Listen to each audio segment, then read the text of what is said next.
বিসমিল্লাহির রহমানির রহিম। এবার আন্দোলন কৃষক বাঁচার আন্দোলন। কৃষক বাঁচাইতে হলে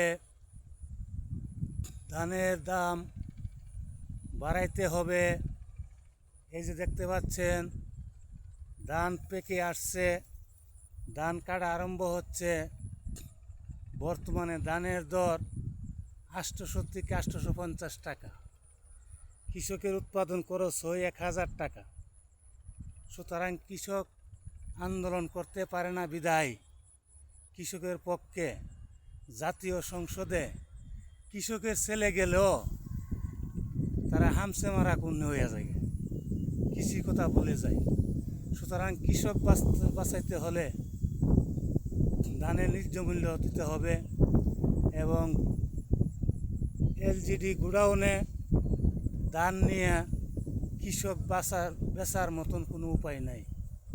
এখানে ধান নিয়ে গেলে কৃষক আর লাঞ্ছিত বঞ্চিত এবং কৃষিপণ্য যে পরীক্ষা নিরীক্ষা করে এগুলি কৃষক দেওয়া সম্ভব না। সুতরাং আমি মনে করি কৃষক আন্দোলনের জন্য সারা বাংলাদেশের কৃষক জেগে উঠতে হবে এবং আগামী কিছুদিনের মধ্যে কৃষক আন্দোলন গড়াইয়া তুলতে হবে।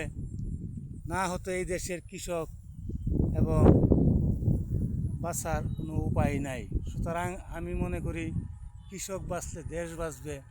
তাই বর্তমান সরকারের কাছে উদারত আহ্বান জানাচ্ছি, অনুরোধ জানাচ্ছি যে কৃষিতে ধানের মূল্য নির্ধারণ করা দরকার। না হলে কৃষকের এখন বর্তমানে 1200 টাকা পুঁজি দিয়ে 800 টাকা ধান বিক্রি করতে হচ্ছে। যে দেখতে পাচ্ছেন সব জায়গা ধান কাটা আরম্ভ হচ্ছে,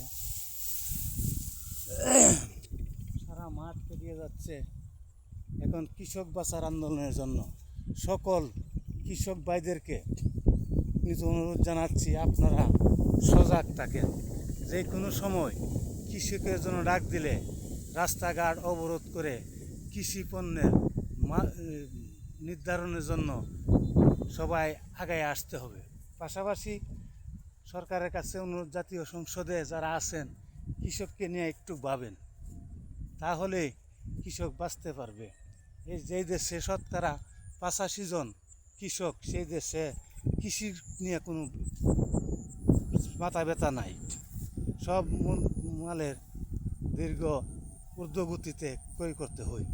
তেলের দাম অনেক বেশি, সারের দাম অনেক বেশি, এইভাবে কীটনাশকের দাম অনেক বেশি হয়ে যাওয়ার কারণে কৃষক এখন কৃষিকাজ থেকে বিরত থাকার জন্য মনস্থ করছে। সুতরাং আমি অনুরোধ করব কৃষকের ন্যায্য দাবি মেনে নেওয়ার জন্য এবং জাতীয় সংসদে কৃষক নিয়ে কৃষি নিয়ে আলোচনা করার জন্য অনুরোধ জানাচ্ছি। আল্লাহ হাফিজ।